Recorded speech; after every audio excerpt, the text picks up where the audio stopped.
Thanks for staying with us. We're still reviewing Punch. Yes, I have a story here. The president of the Nigerian Labour Congress, Joe Ajero, has written union leaders to begin mobilizing their members in readiness to invade and take over the 36 offices and national secretariat of the Labour Party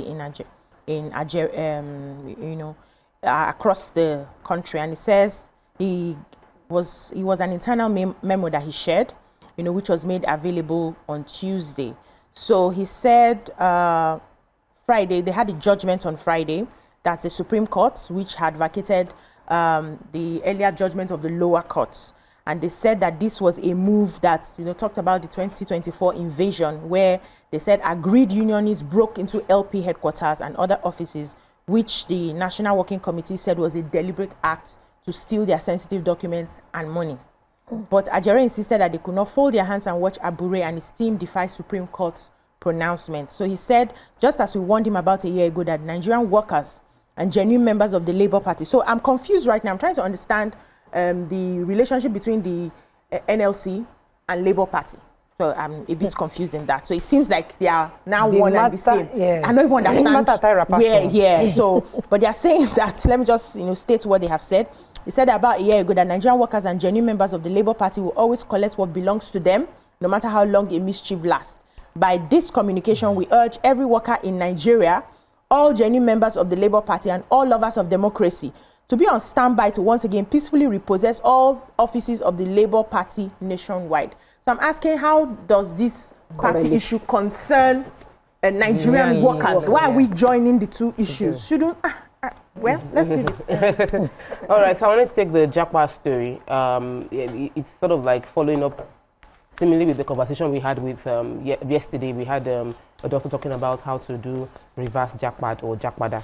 But the coordinating minister for health and social welfare, Professor Mahmood Pate, said that in the past 5 years, Nigeria has not lost as per se they died, but they left us 16,000 medical doctors, and that there are several nurses and midwives who have also relocated as well. He said that many medical practitioners, there's an increasing number of Nigerians talented healthcare workers whose aspiration is to work in a foreign country.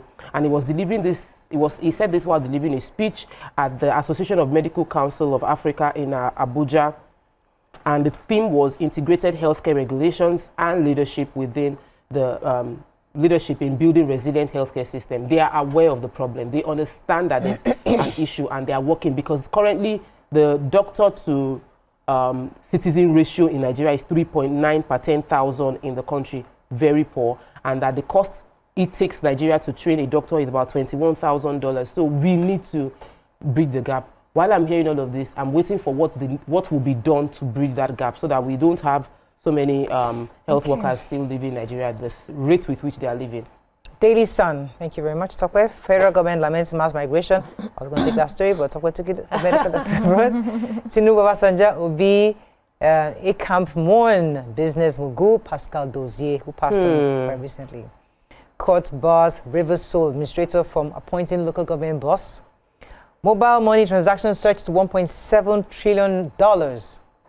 VP Shatima faults Nigeria's resource management.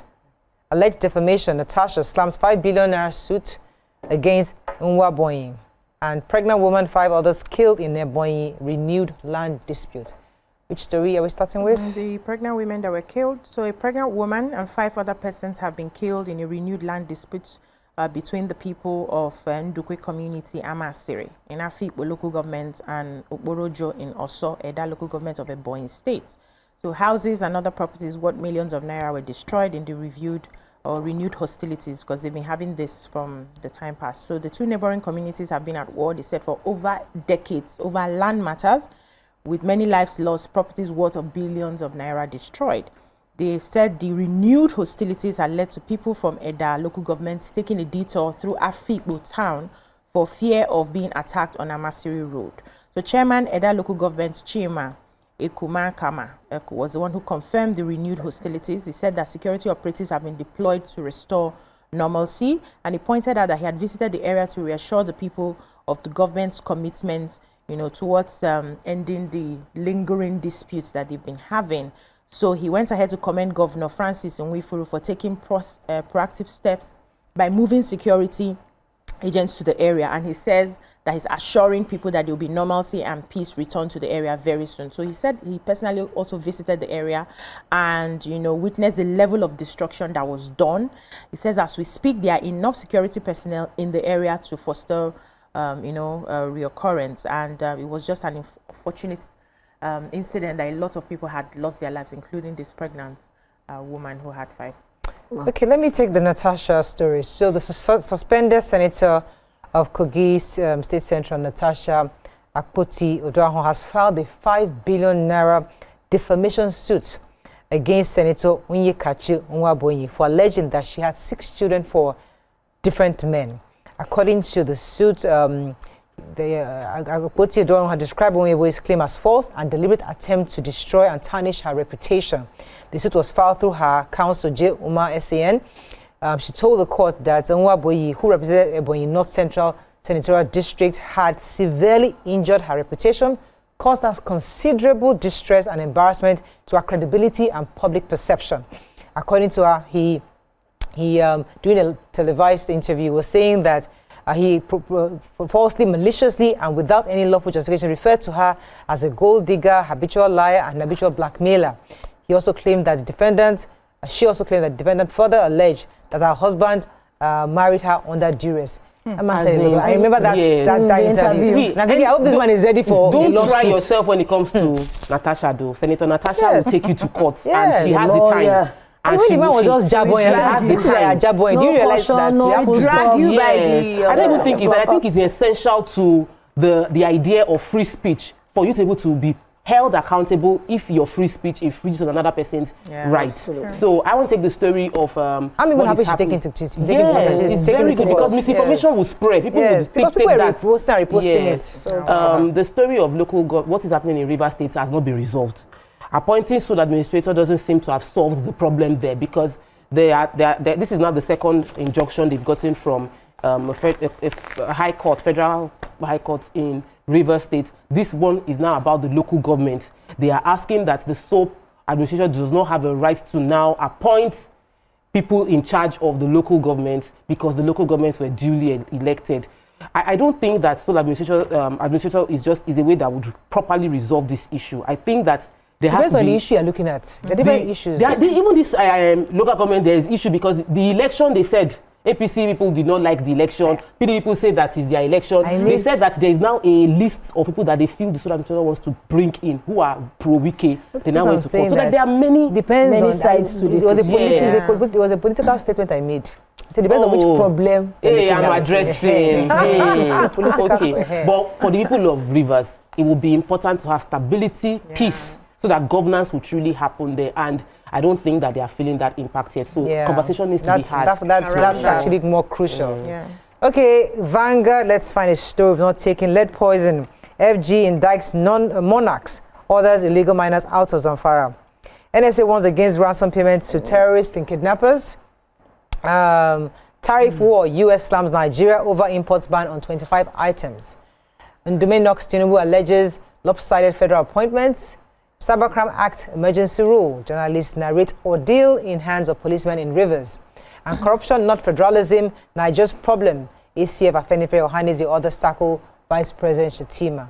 Okay, which story are we talking about? I have the NSA ones against ransom payments to terrorists, kidnappers, and others. And this is saying that the National Security Advisor, NSA Malam Nuhu Ribadu, yesterday warned against payment of ransom to terrorists, kidnappers, and other criminals. He gave the warning while receiving a fresh batch of over 60 rescued victims who had been in kidnappers' den for over a month following intense military pressure in Kaduna. The victims amongst whom was a deputy director in the civil service and a relative of Bishop Matthew Hassan Kuka, all hail from Zango, Kataf in southern Kaduna. Speaking shortly before handing over the rescued victims, comprising of 35 males and 29 females as well as children, to the Minister of Defense, Mohammed Abubakar, Ribadu advised Nigerians, especially families of kidnapped victims, to stop paying kidnappers ransom. Hey, He said, let me urge our people, families, to stop giving ransom to these criminals. Please stop giving money to these people. The more money you give out, the more you compound the problem. And he said, we have never given any money to any of these people. Giving money to these evil people is counterproductive. The more money you give them, the more they request for more money. So if But that's going coming to be a from tall order for people who are hurting. They just want to get their family members back. back. And they know that there's hope. If I drop this money, they will likely release, and you're telling them not to. It's difficult. Let's not going to be play hard. with it. Yeah, it's going to be So difficult. I have the story about the tariff war that US has slammed Nigeria over import ban on 25 items. It is not a new ban. This ban was in 2016 when the federal government banned 25 items from being imported into Nigeria from the US. The banned item include beef, items that look like beef, pork, poultry, fruit juice, Medicare, medicaments, and spirits. They also include pharmaceutical products and beverages. The U.S. trade representative has taken to Twitter to explain the fact that this is a very unfair trade because it limits the access of the U.S.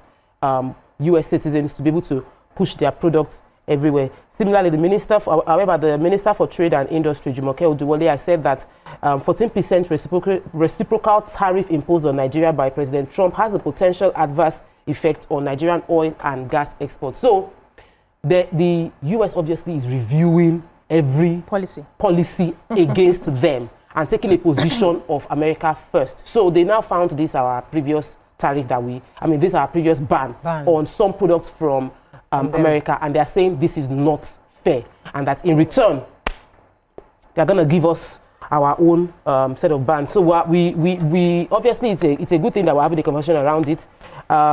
They have examples of other people that they have trade with that is positive, but we should just be on the lookout because some of the things we're enjoying, it might have repercussions. When we have questions like this, there'll be repercussions. So those that are getting to export agricultural products to America, which a lot of Nigerians make money from, bear that in mind, might be facing stiffer, it will become... But when they ban those things, it's helped our own, all the juice. Now we have juice makers in Nigeria, so there's no point in bringing Five Alive or those brands into the country. It was banned. So it was beneficial. So those things were done in 2016 for a reason. So we can't say because America now suddenly woke up and said... And it will not be nice for us to reverse the ban just because they are putting pressure on us. I would like our government to stick to the ban and ensure that we are growing. They're in America first, to Nigeria first. Period.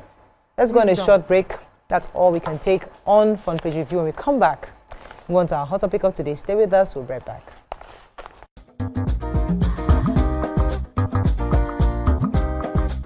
Stay tuned. Your View will be right back.